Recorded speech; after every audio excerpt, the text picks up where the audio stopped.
Hello and welcome to Never Seen It, a podcast about movies we haven't seen yet. My name is Trent. I'm here with my wife, Betsy. Hello there. She's the co-host. Today we're going to be continuing with our Oscar series of 2022 movies. Today the movie is Avatar: The Way of Water. Betsy, we've already covered the first Avatar as one of the examples. This was like episode 5, I think. Oh, yes. If people have been paying attention and listening for a while, you famously had not seen the original Avatar. Until like 2 years ago when we first started this ago. podcast. That was the example of like how deep my knowledge did not go when it comes to like very popular movies. So, yeah, I think at the time it was still ranked among the highest movies. I think it was like down at like number 2 because it was before they re-released it to be because of all the other like Avengers movies that was coming out. It was dethroned. Then they put it back out in theaters for people to refresh themselves, I guess. And now this one I think has surpassed it, the new sequel. I don't know. Well, I know like this one is like $2 billion as of right now. It's creeping up the ranks. Oh God. and okay, I am just gonna come out and say it. I know basically nothing about this movie. I was kind of hoping it wasn't going to be nominated because then we would have to go to the theater and sit there for 3+ hours. Right, because you and I both feel pretty meh about Avatar. Yeah. Is it a spectacle to watch? Sure. Everything I've heard about this movie is just that it is a wonder to look at. But the main criticism is that there's not a whole lot of meat on those bones. When it comes to like a story. And that's sort of the problem with the first one too. And it's the first story is sort of ripping off other movies and things you've sort of seen before. It's just they're doing it in a way you haven't watched because it's all this computer animated stuff. And for 2009, that was a big deal. It was. But now we are 13+ years removed from this movie. And there has been like umpteen different new genres of movies and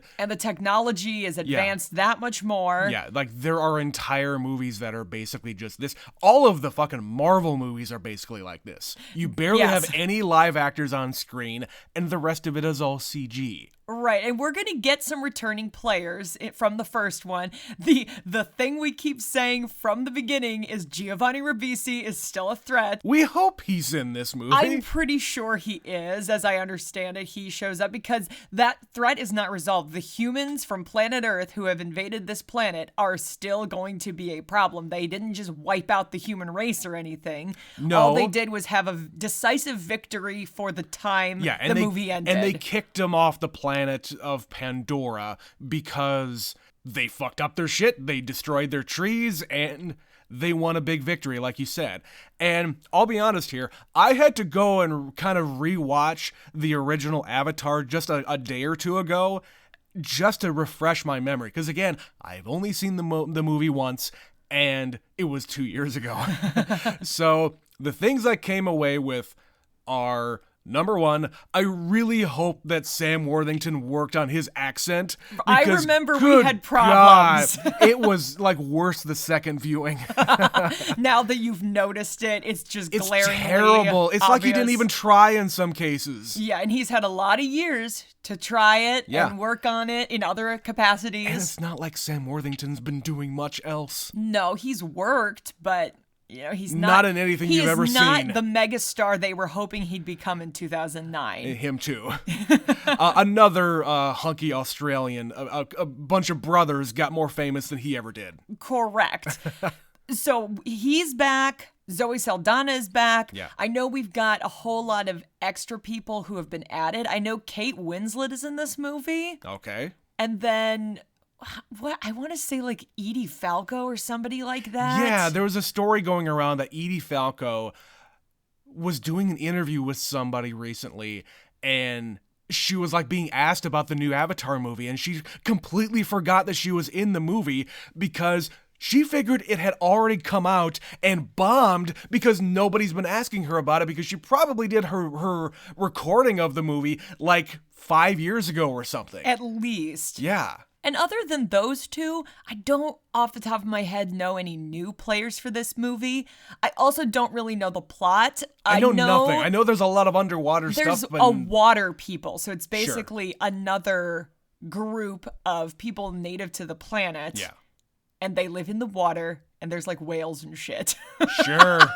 So I really have no idea what to expect from this. The fact that I don't really know the plot suggests to me what critics are saying is true. There isn't much of one. Yeah. It's all about the look and continuing the story of the first one. Well, and I've even heard that it's basically like the first one. Oh, Lord. Where they're just like going after the same groups of enemies and they're still trying to get the unobtainium. For 3 hours. For 3.5 hours Listen, guys, almost. we're already kind of shitting on this movie a little Yeah. bit because we're just not excited about the prospect of a 3-hour movie. Like, Yeah. we said it once already in this series. There are some run times in the yeah. Best Picture nominees this year. They Yeah. are 2.5 plus hours for most of them. Yeah. I think there's 1 or maybe 2 that come in There's under 2 one. hours. It's women talking, and we'll get to talking about that later, but I think that one is going to be the hardest one for us to actually watch. for where we live and Yeah. how accessible it is not Yeah, around here. if we didn't see women talking as immediately after it came out,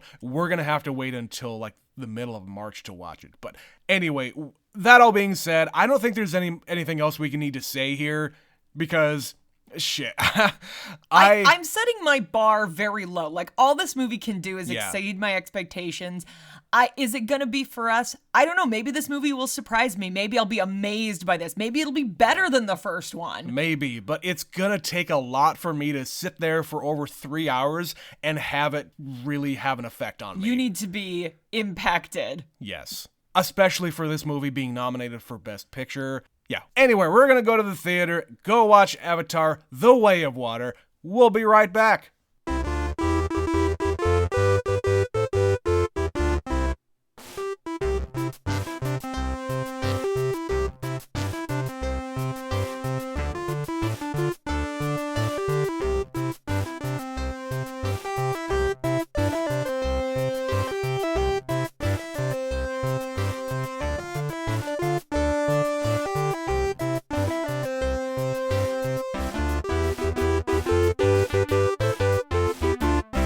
And we are back.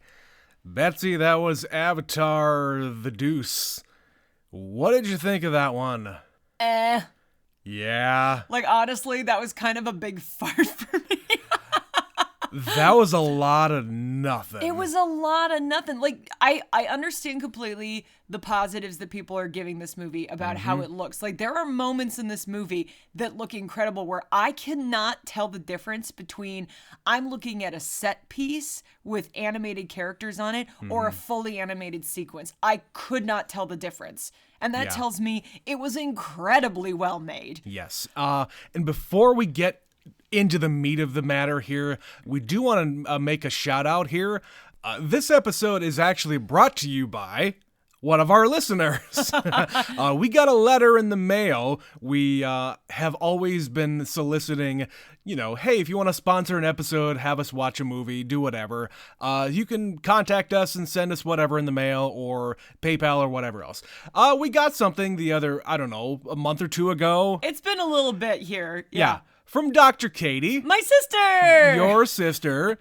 Yes, she Yes. sent us a gift card for our local movie theater. Yes. And we had a letter, but I think we were too tidy and threw it away by mistake before we actually had a chance We to got read a lot it. of Christmas cards in the mail, and I think we were cleaning up, and I think that was a part of it. So sorry, Katie, we lost the letter, but in it, she basically said, hey, I just want to send this for the podcast. You don't have to watch any specific movie. I'm just contributing towards the pod. However, she wants to reserve Yes. the right to appear on the podcast if such an opportunity presents itself. Katie, you are always welcome on the podcast. You can make me watch anything. How about that? But in lieu of that, since we had a gift card, we did use those funds to see this film today. Yes. So yes, thank you, Katie, Thank you, for Katie. the movie and the popcorn and the water. So normally Betsy and I, when we actually get food and a beverage, it is the same thing every time. We get a large popcorn, lots of butter, lots of salt, and a cherry Coke. but the machine was broken, so we couldn't get it, so we had to get a water. Yeah, very sad. Very disappointing. Maybe that's why we're disappointed by this movie. It just set the tone all wrong. I didn't have my sody pop. That's right. Anyway, Avatar: The Way of Water. Betsy, I can't say I'm disappointed. From the stuff I've heard about it, it was just what I got. It was exactly what you expected to receive from this movie. Yeah. People said that it's basically rehashing the first movie. It is. You have the invaders from outside. You have a person going into another tribe and becoming a part of their tribe. You have evil businessmen trying to do evil businessman things. I also just... It's that, but it's also kind of retconning to some degree. It is. It definitely is. I looked this up. There were 5 people credited as story and screenplay. I don't know if you know this, but that's a lot of people to basically have a terrible script with nothing going on. Yeah. That's a lot of people. This is not an interesting screenplay and not an interesting plot. And what they did do, it's like we couldn't, amongst the 5 of us, come up with a better antagonist. Mm-hmm. So we just found a way to bring back the antagonists from the first movie, who, if I have to remind you, are all dead. And that's ridiculous. Yeah. And for me, I never want to call anybody lazy. That's not my thing. But in this case, man, like you said, this was completely retconned in. Oh, by the way, we downloaded your memories and everything else. From before the mission happened. Before the big mission where you all died. By the way, we're going to be able to upload your thing into another avatar and do the same thing that happened to Jake in the first movie and just continue on as an avatar, as a Navi, whatever. Yeah, so apparently we can upload your consciousness to an avatar. You don't even need the machine. But you don't need the magic tree to do it. You don't need the machine. We just have the science and technology to do it. What? Giovanna Ribisi, you bastard. And he was in this movie in I guess you want to call it archival footage, but it was new footage that they recorded for this movie. And the Colonel had definitely aged before. Right, but it's supposed to take place before the events of the last one. So that's a thing. Grace, who died at the end of the first one, apparently her avatar was pregnant. Was still functioning and pregnant. And gave birth. And nobody knows who the father... So there's like a fucking immaculate conception happening here. And I'm just and there's also like weird like fairy magic happening with that daughter. We'll get into all of that. But yeah, so there's things that they just sort of were like, here's an explanation. Yeah, you have the exposition of basically what's been happening between the end of Avatar 1 and this one, which was interesting. You know, we have this family created, we have the adoption of the daughter, we have, we have a daughter and 2 boys. So there's 2 boys and 2 girls. Yeah. One of the daughters being adopted. Time has passed. So I did appreciate that we didn't just like pick up where we left off. We have basically gone into the future as many years plus some as we have from the original movie. These kids are teenagers, so that makes sense. Yeah, so I liked that. I kind of appreciated that we were seeing the movie more from it was more about the kids than Jake. Yes. But the entire plot was, we need to kill Jake. Mm-hmm. It's just revenge. The Marines have been reborn. And also it's not... They kept changing the motivations and I didn't understand it. So in the first movie, the humans were on the planet to get unobtainium, the most valuable material in the known universe. And we also know that Earth is dying. Right. A slow, apparent death. So we need to go there and make a bunch of money. Now the objective is colonization. But then halfway through the movie, they say, just kidding, if we hunt these whale creatures, there is something that stops people from aging. Yeah, this yellow goo is de-aging, or like it stops the humans from aging. Fully. And then all of a sudden, that's just the explanation. And that's the most valuable thing now. Yeah. Like, this vial is $8 billion. So It's like, what? Why are you giving me all this? It kind of feels like this movie is existing primarily to bridge the gap between what happened in the first one and the next sequel. Like, this one doesn't fucking matter. It's just a necessary evil to get us to where we really want to take this story. And Betsy, this is just like when we watched Matrix Resurrections. Because it was basically the plot of the first movie, the first Matrix. You brought in everybody else, even some of the villains are the same, and you're just setting up whatever the next sequel is. It's Avatar. Reboot. It is. Call it what it is. It is. And you have almost 3.5 hours to lay all of this out when you really only needed 2. Oh, There's a lot of stuff in here that did not need to be there. This is just padding. And, it's show, don't tell. And there was not a lot of character development. I didn't give a shit about anyone in this movie. The emotional reaction that they were wanting me to have when one of the boys died, never had it. No. I did not give a shit about that kid. Zoe Saldana goes to screaming hysterics. And it's justifiable. Sure. But she was feeling way more than I was feeling. Oh, yeah. I found myself sitting through the majority of this movie just sort of leaning on my hand, just sitting there. I was bored. I wasn't reacting to anything. Like, it wasn't funny. It wasn't exciting. There is zero levity in this entire movie. Like, no. At any time did you laugh? I think there was one moment where I went, ha! And you don't even remember what that is. And I don't know what it was. No. And anytime that they were trying to do it, it was just basically recreating stuff from the first one, where in the first one it was funny. We're just doing it again. Yeah, in the first one, like the jarhead jokes and like him like getting to know the Na'vi and trying to be like them, and he's him fumbling around. And he's being like this macho dude who's like, oh, I can ride that animal, no big deal. And he of course falls on his ass, and they all laugh at him. They have this exact same scene in the first one, and they do it again in this one, except it's kids. A different tribe now. Yeah. No, he did it too. I suppose. There were both. They had both. It was just let's do it twice because it's a sequel. Yeah, I cannot really think of any big redeeming moments here. It wasn't bad. Just like the first one, it's not a bad movie. No, like we keep saying, when they said you were going to get spectacle, when it's going to look great, they delivered. Oh, boy. 100%. Like, they've got this whole, like, subplot where there's these whale creatures. I don't remember what they were called. I didn't write it down. Nope, just the whales. Don't care. I'm gonna call them whales.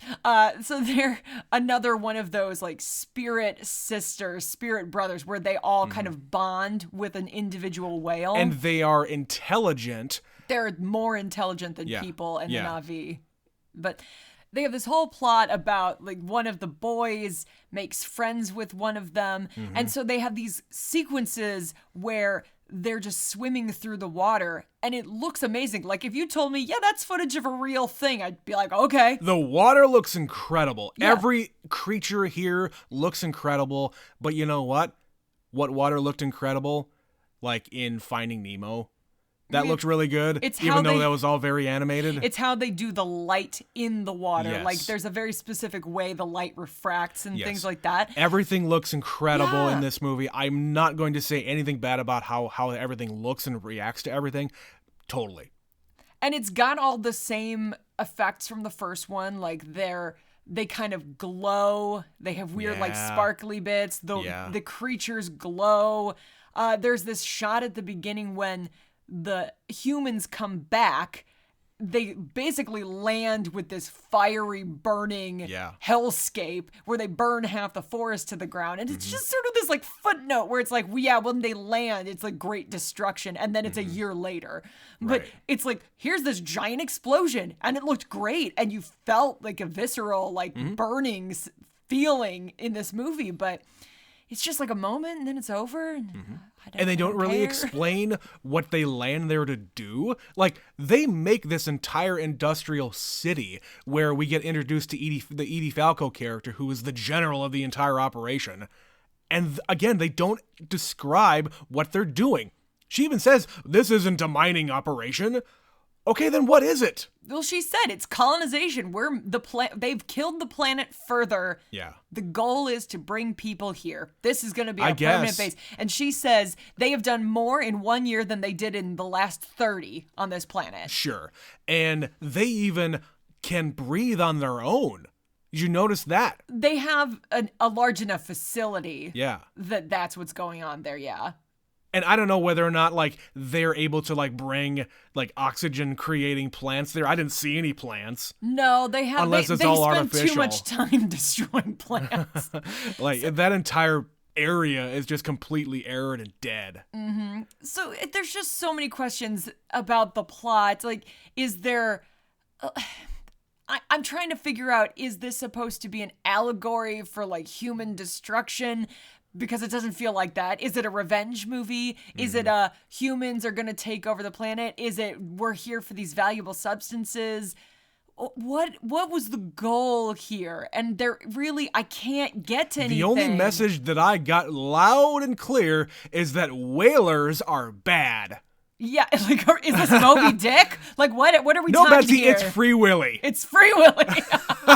They did Free Willy twice in this movie. Right. So I will say there was one sequence in this movie, and I'm telling you, when I say one, I mean one, where I was like rooting for what was going on. And it was near the end when we finally had a large scale battle. Yeah. So the bad guy gets a couple of his kids. They draw him out by killing the whales, and then they're like, okay, well, we've got your kids. You got to come onto the boat, Jake. Let's get this over with. And it's a very tense scene where he's going out there by himself. They're telling him not to shoot. They do that like 3 times in this movie. Yeah, he's do. like by himself. They can take the shot, but they never do. Take the shot. No, I won't take the shot. It's that bullshit. No, but it's when the things get going. So the youngest son befriends this whale that is an outcast, and the whale just goes apeshit and like smashes the boat and like jumps out of the water and lands on the boat and starts Free Willy's flailing. the boat, yep. Yeah, and then the fighting begins. This sequence I liked a lot. Because something happened. Yeah, say what you will about James Cameron, he knows how to do a good action scene. He does. Yeah. I wish we had more of that. But that's the thing about this movie and a lot of his movies. Everything is important and nothing is important. Which is a terrible way to make a movie. Yeah, because you're wanting to really get something out of these characters and get something out of what's going on, but until the action starts, it's just kind of people doing their thing. And it's, again, rehashing the first movie. So they uproot themselves from their land because this guy is coming after them, and he's not going to stop, and it's going to put their entire family and tribe and everybody in danger. So they decide, we're going to leave. We're going to leave our home. The theme here is Jake wants to protect his family. And his people. And his tribe that he has adopted. He relinquishes his leadership role within that clan, and they go off and join another clan. They kind of have to beg to get into it. They do, yes. They're like, we're giving that all up. We want to protect people. We want to lay low. Just please take us in. And of course, that clan knows about Jake and his family. Sure. It's not like they're completely oblivious to their plight. No, it's a big planet, but it's also a small planet. Like, everybody knows everybody's business. It's a small town. It's like 2 small towns right next to each other. We know how that goes. Yeah, but they take them in, and then there's this like parallel sequence where we've got the reincarnated bad guys from the first one learning how to be Na'vi. Yeah, they're doing what Jake had to do in the first movie. And then we've got Jake and his family learning how to be part of this other tribe. Yeah. So it's this parallel thing where they're all learning. It's, begin the training sequence. There's so many montages of this happening. Yeah. The kids learning all the stuff on the sea people. You have Spider teaching his dad. Okay, again, we have an entire We haven't even talked about that yet. We have an entire character who didn't exist in the first one. Yeah. But apparently the bad guy, the Colonel, had a son. on this planet. Yep. We don't know who mom was. We don't know why he had a son. We don't know why he was there. A lot of that going around. The kid can't be put in cryo freeze because he's too young. There's like weird babies can't be put in cryo freeze, dumbass. Biologically, like they can't do it for reasons. So sure. We just. I have no words. They just throw things on the screen and just say, "This is why. Don't question me." Yeah. And I hate that. I am James Cameron. I can accept some of that to a degree. But in this world of remakes and reboots and just trying to get this franchise back on its feet, it just feels, to use the word you mentioned, lazy. It's just an easy way out. You couldn't come up with any other antagonist.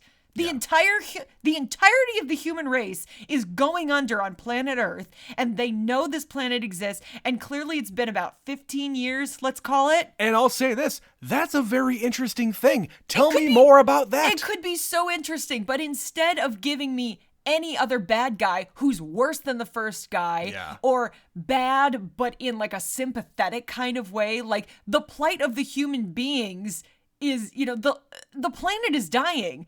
There's a lot of empathy and sympathy that can be drawn from that scenario. And you could get a villain who is like, yeah, but he's kind of right and we need to find a way to work together. But they didn't give us that. They just gave us the same exact It's guy. all the fucking military bros. And even like Edie Falco is very much in that vein. Mm-hmm. And she's only got like 2 scenes. Yeah. She's barely in this. Which I can understand why she might have forgotten, because that was like a day for her on set. Probably. She had a little bit of, like, she's in one of those mechanical suit things, but she could have just been standing there. She was. They didn't have to do much with Everything her. there was just all green screen, so I get that. I'm not blaming Edie Falco at all.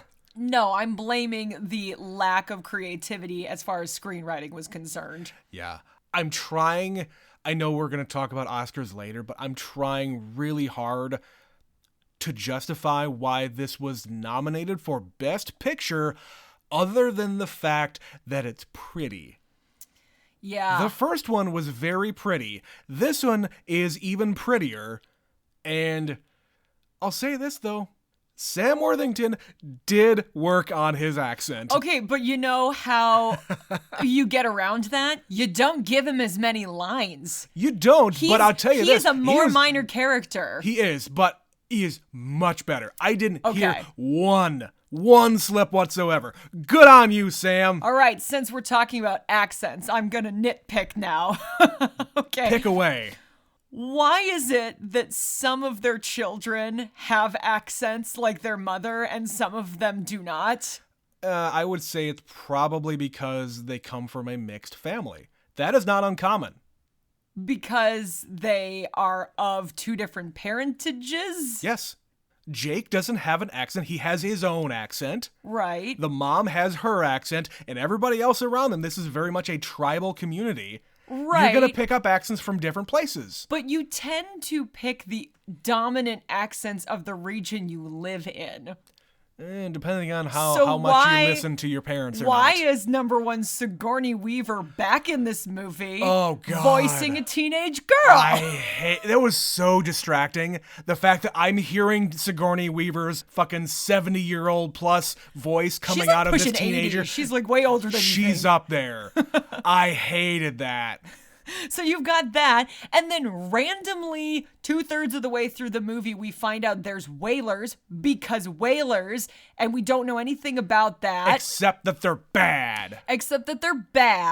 And most of them seem to be Australian or from New Zealand, except the one guy on the boat who I didn't know was in this movie. Nope. Fucking Jermaine Clement is there, of Flight of the Conchords fame, and he is an American. And he's like, oh, I'm the scientist here, and you don't know what's going on. Like, genuinely. When he is like the most New Zealander. Why couldn't he just be like everybody else on the boat? Maybe because he has a kind of a thick accent sometimes. I don't know. I do not know. Everybody else on the boat is from that part of the world. What in God's name requires him to be an American? And why are they automatically whalers and like evil? I don't know. There's so many things about this movie that are frustrating. And I'll say this. Any movie that we go into, whether it's an Oscar movie or otherwise, I come in with an open mind. I wanted to like this movie. I really did. I wanted to go in there and be blown away by what I'm looking at, by whatever story that they're going to throw at me. Let the spectacle wash over you Yes. and cloud your judgment completely. Yeah. And I'll say this about the whole spectacle thing. We watched this in a theater, not one of the big theaters. No. And I've heard of other people who have theaters that have the high frame rate and like 70 millimeter thing. And that was not this. And we don't do 3D. It's not And for us. we will never do 3D. So maybe we were cheated out of the extraness of that. Okay, but you shouldn't have to watch a movie in ultra high def 3D magical frame rate. You're right. To enjoy the spectacle. You're right. And what I saw was very impressive. I liked what I was looking at. But if that's what I need in order to enjoy your movie, you're doing it wrong. Mm-hmm. You need some meat on those bones. Yeah. And it's very, very lean meat. But yeah, like me trying to justify why this was nominated, other than the fact that it was pretty, like I said, I don't get it. I do not get it. What is special about this story? What is special about these characters? And I'll say the action scenes were the best part of the movie. Yes. The only really good thing about the movie. It was the only interesting stuff in this movie that made me like on the edge of my awesome. seat, excited. Awesome. Yeah, the rest of the movie I'm just like, when's something gonna happen? Like for the first 40 minutes, I'm just getting exposition. Okay, fine. It's been 13 years. I need a little bit of what's been going on and set up where we are. I kind of wish they just jumped right into it, though. I kind of wish we had just seen, like, hey, him, here are the kids. and here's my kids. Like, just address them. Don't show me the montage of, you lifting your son Lion King style in the air and proclaiming his name and showing him how to hunt. And I should have known based on that first sequence that something bad was going to happen to this kid because they spent a lot of time talking about him at the beginning. Yeah. And yeah, so you've got this oldest brother, you've got the younger boy who's in his shadow, and he's always kind of getting in trouble. He's always the disappointment. You've got the daughter who's a little weirdo, who's apparently a Jesus figure. We'll figure that out later, I suppose. And then the youngest daughter who's there for, quote, comic relief? She's cute and young. Aw, man, I can't believe I'm tied up again. Like, why? I don't think you really needed the levity there. No. And then we've just got not that many other famous people thrown into this movie. I mentioned Kate Winslet is in this movie. Do you know which one she was? Yeah, she was the other mother. Okay, so you were at least paying attention. Sure. Not in it very much.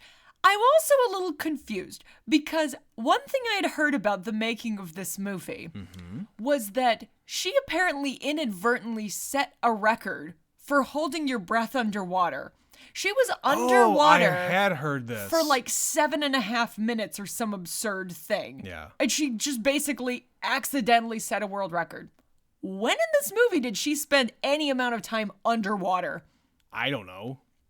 So what the fuck are we talking about here? Like, did you cut a scene? Is it in the next one? Like, why did you make... It doesn't matter. It bothered me, though. I know it's such a stupid little detail, but I was like, okay, she does this amazing feat of humanity making this movie, and then her character's never really in the water. Like, but... Yeah. Like, there's the scene, I guess, when they're talking to the whales. They all can speak whale. Through their eyes. They just look in their eyes and like Speaking use of Finding hand Nemo. signals. You speak whale? Why wasn't Ellen DeGeneres in this movie? God damn it. Maybe she was. You don't know who was voicing those whales. Shit. We're just all over the place because this movie is all over the place. Like, I have so many weird little things that bothered me about it. And not enough that I really enjoyed about it. And that's the thing. It's not even that it's bothering you. It's just not great. It's not compelling. Why do I need to be sitting there for 3 hours? This was a 1:40 p.m. showing that we saw this at. And we got home after 5 o'clock. Yeah. Jesus Christ. That is a I lot don't of need time to commit this much time, except for you people. Hello, listeners. For you, we the do listeners. this for you. And because we're completionists and we can't not do all the Like Oscar I said, movies. I was kind of hoping this wasn't nominated, so we didn't have to go through We this. put this off for as long as we could. But this is also why I didn't want to do this at the end, because if we had ended with this movie, I would have been so disappointed. Like, just, I'm so frustrated. Yeah. All right, well, enough shitting on the movie. I want to talk about just some moments here. We were definitely not going to go through the entire thing because it's just too much. Though we probably could, because not a lot actually happens. Yeah. They have prayer beads. Song beads. They like hold them and pray and sing. Uh-huh. Which is a new concept that wasn't in the first one. They have First Communion.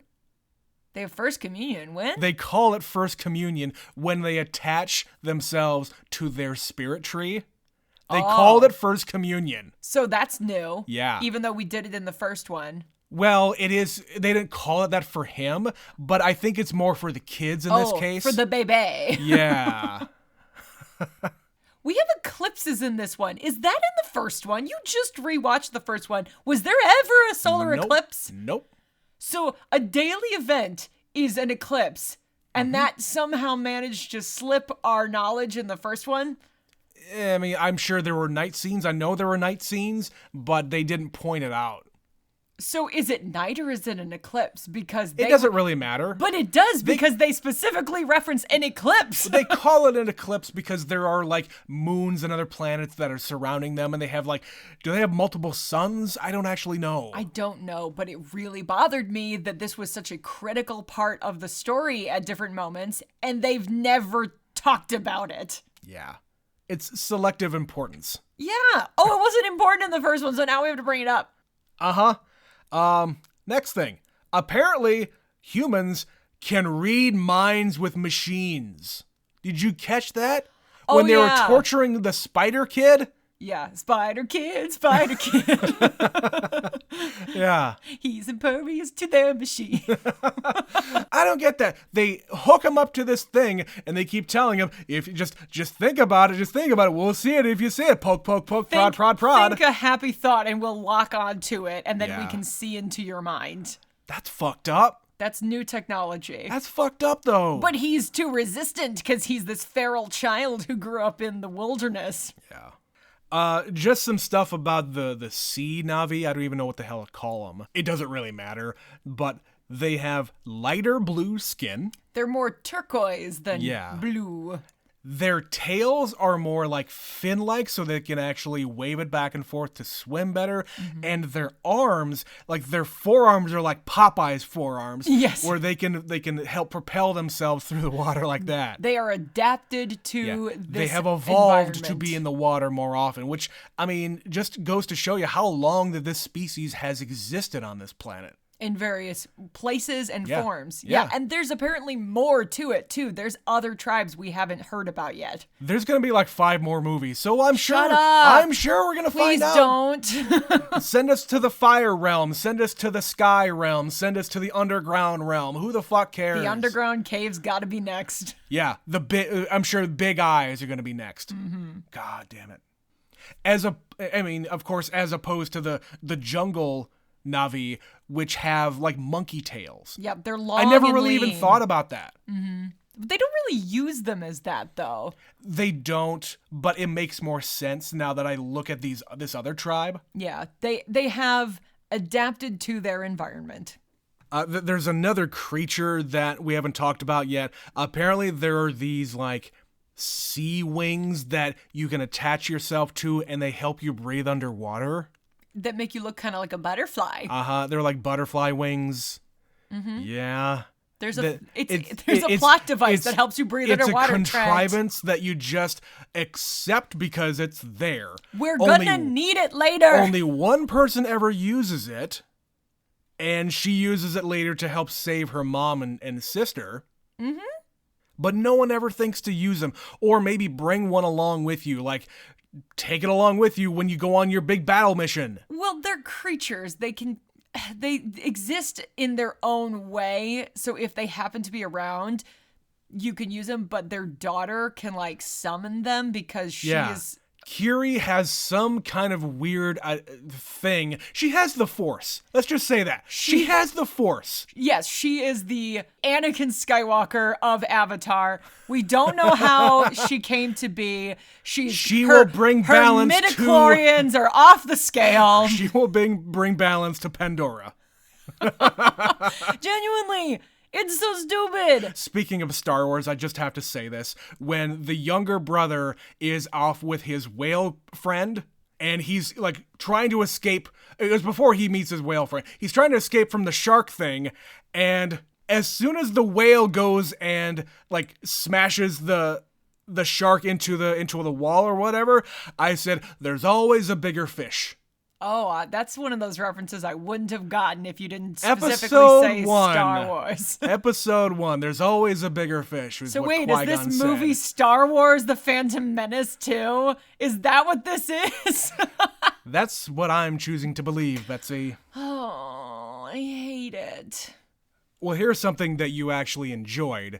Because we mentioned a couple of times the whale friend was freewheeling all over the place. The second time he does it is when he's fighting against the whalers.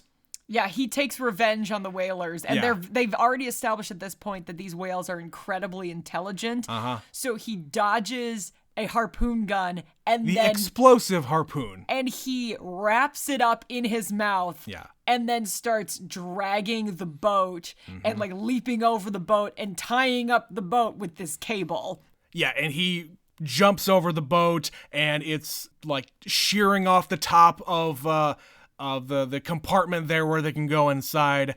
And Jermaine Clement says, "Get down, everybody, get down." And the main guy doesn't get down and he gets trapped behind the cable and his arm is trapped and the arm gets cut off. And of course, it's relevant because as a big revenge, the whale is missing part of its fin. Yeah. And I literally didn't get that until you just said that. Yep.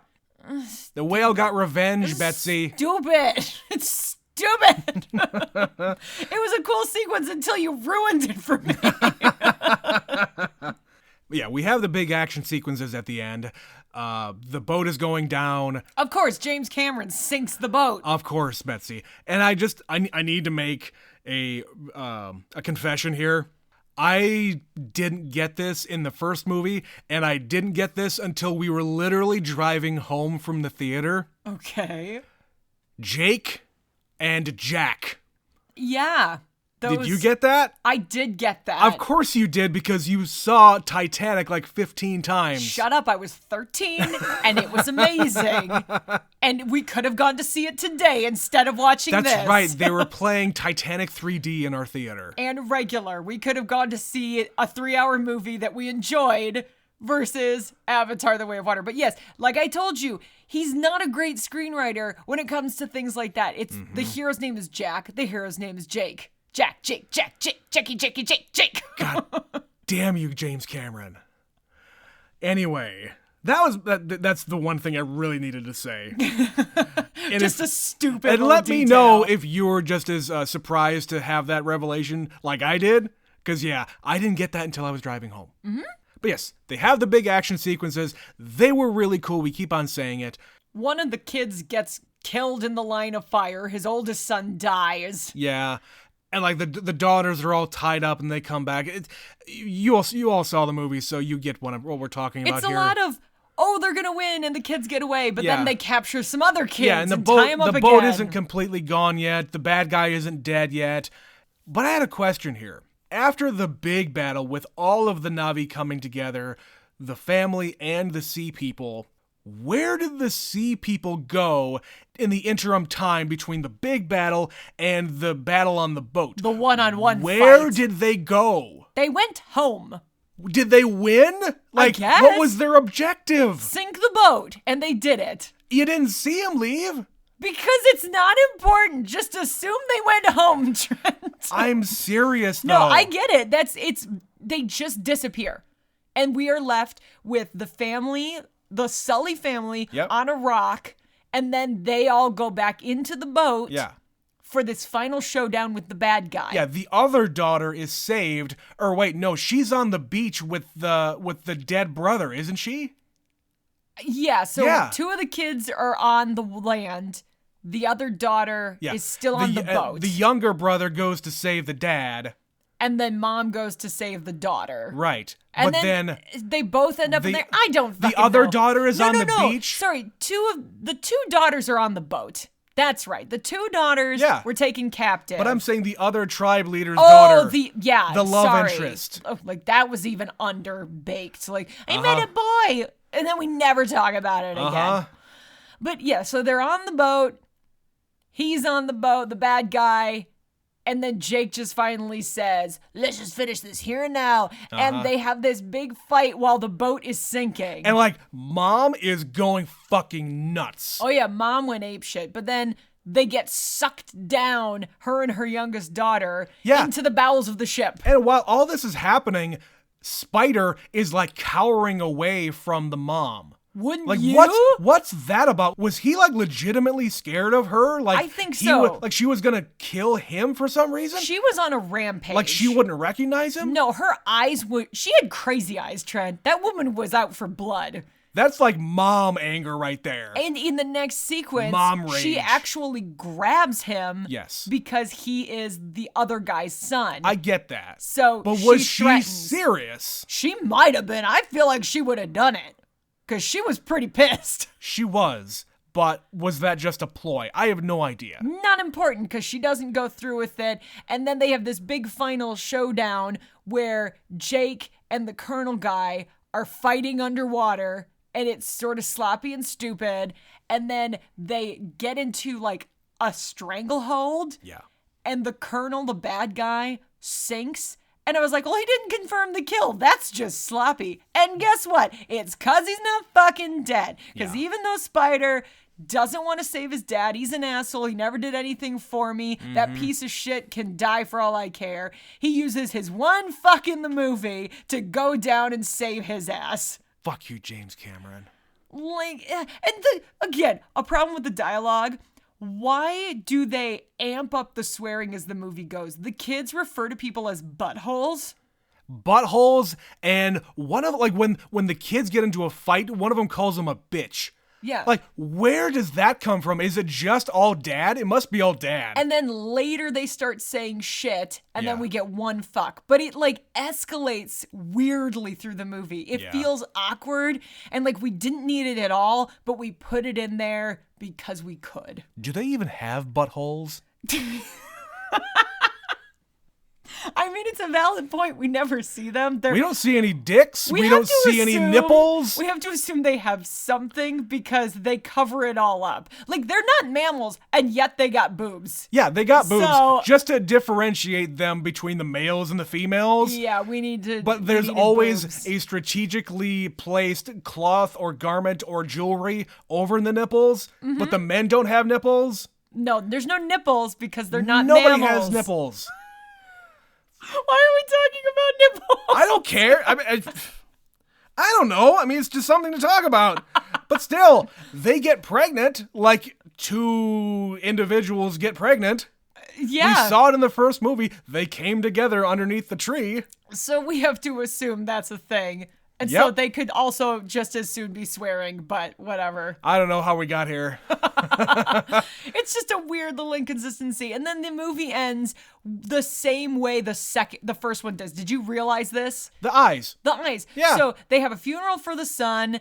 The bad guy is still alive. He goes off and he's gonna just, regroup and come back and be a threat again in the next one. And Jake is like suddenly like full of rage and revenge. Like, he's setting up the next movie by saying, I don't even remember what he said. I'm part of this tribe now. I can't live my life by running and hiding. Yeah. This is my new home and I'm going to defend it. Kevin McAllister style. Oh, shit. And they're like hooked up to the underwater tree. So they have their own like ancient tree. Mm-hmm.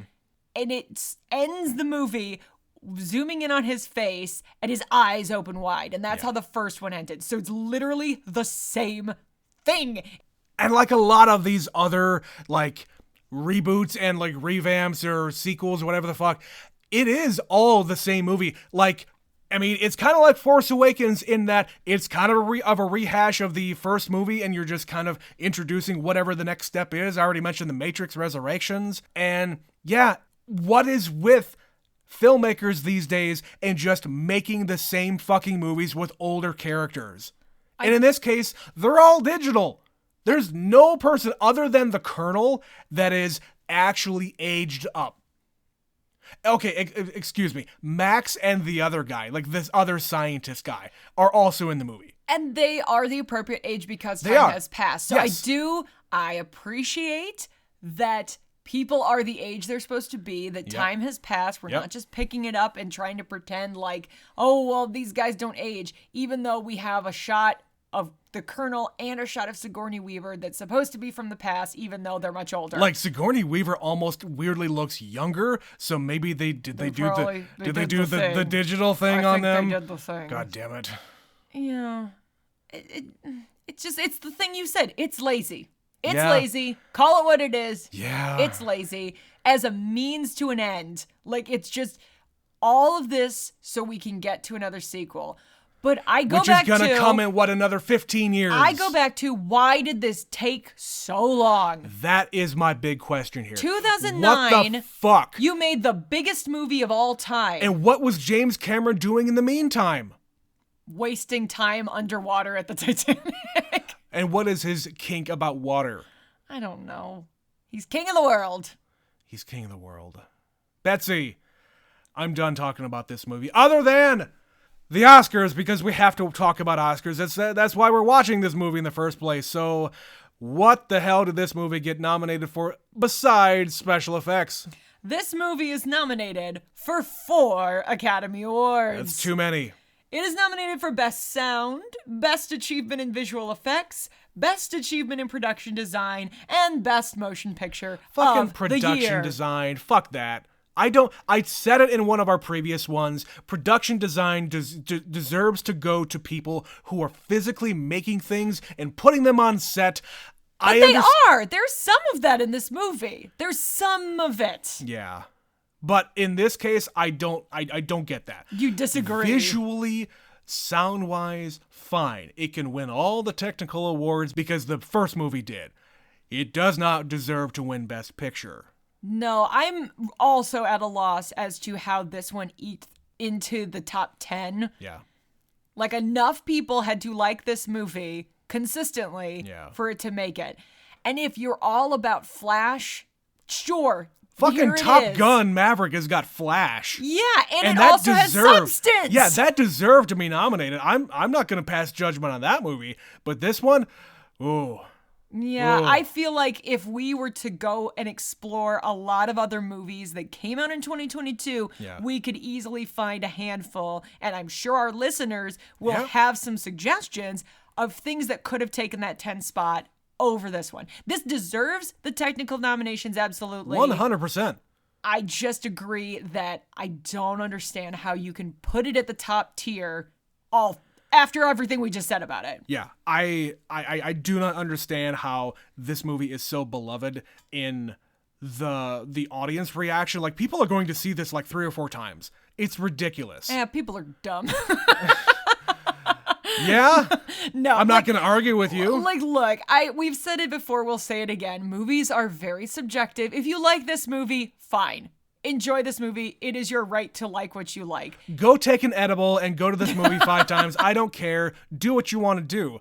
But when it comes to like actual criticism, like real life criticism and analytics of this movie, I cannot get past the things that we talked about. Yeah. From a visual standpoint, it is fantastic. Those action sequences were really, really good. But what's the point of any of it if the rest of the movie doesn't matter? And it's pretty much status quo. Like, the bad guy is still a threat. Giovanni Ribisi is still out there.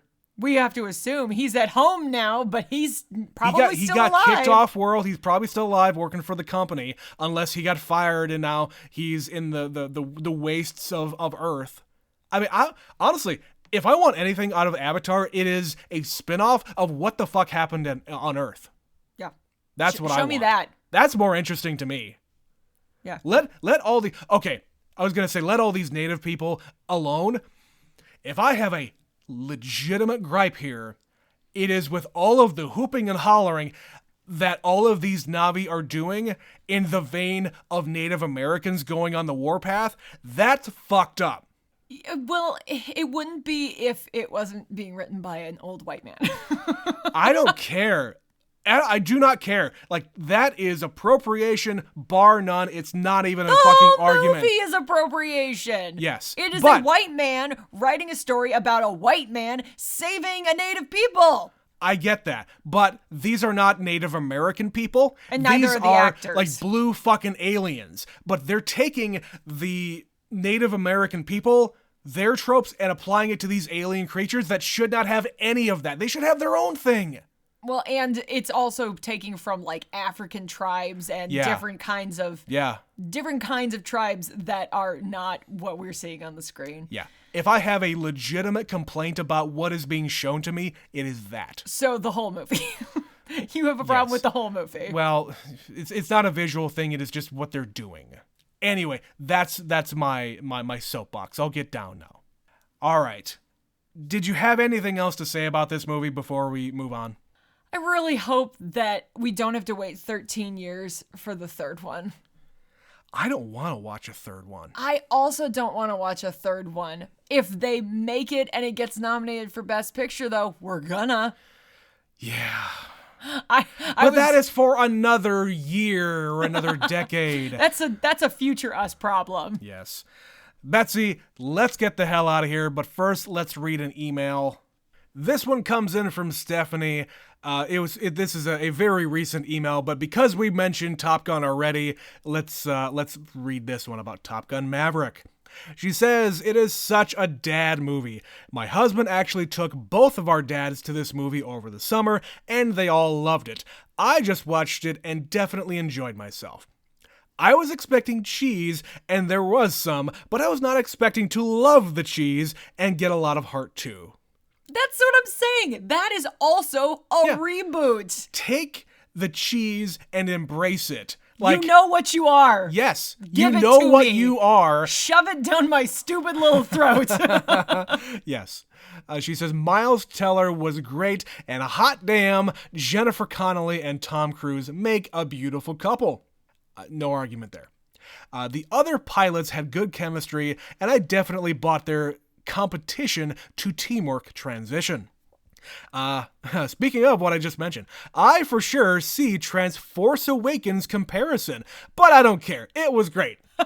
See, this movie and that movie are the same in that respect, where we're bringing back a franchise from a long time ago. Yeah. In that case, they had a lot more years to stew about it, and they pulled it off. Also, I have to imagine here, James Cameron watched the sequel trilogy and took some things out of that. Did you also get the thought when they were on these creatures that have their tail in the water?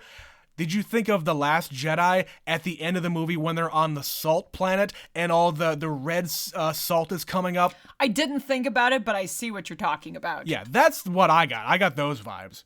Anyway, she says, Phoenix and Bob going down and having to eject and the final mission run were really tense scenes. Very well done, and I also love Bob and would watch Top Gun, Bob Gun. Yeah, Bob needed to have more to do in that movie. Top Gun, Bob Gun, I'm here for it. The Val Kilmer scene made me cry a smidge. It was a very sweet tribute, and what an amazing thing to have him back on screen. Indeed. Overall, I really like this movie. I love that it was nominated for Best Picture. We need more movies like that to make me smile.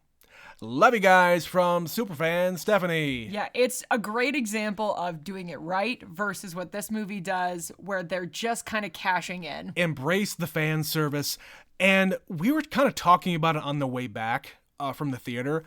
Betsy, you said, I don't think I know anybody who is like a die-hard Avatar fan. Where like they loved it in these 2009. many years later, that they just will go to battle for Avatar being their favorite movie. No, I don't think I can name a single person. No.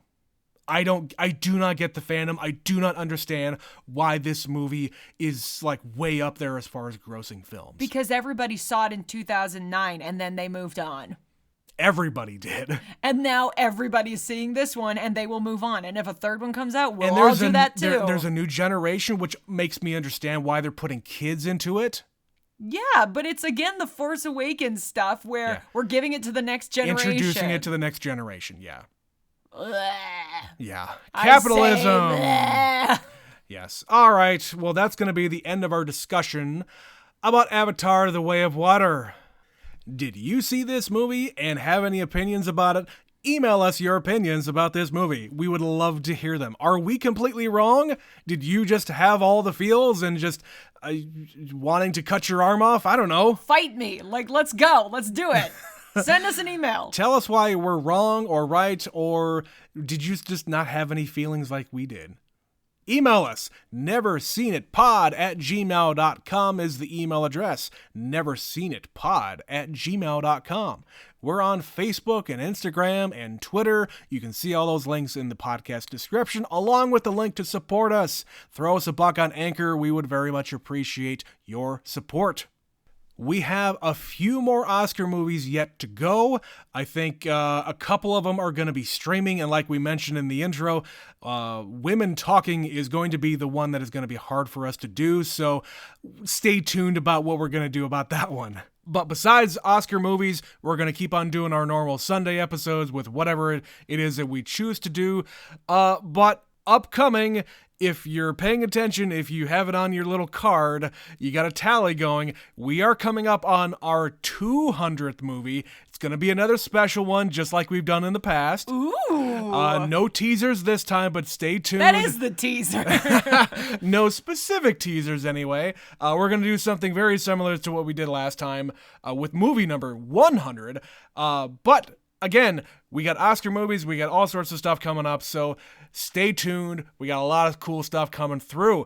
But in the meantime, this has been another episode of Never Seen It. My name is Trent. My name is Betsy. And we will catch you next time. Bye.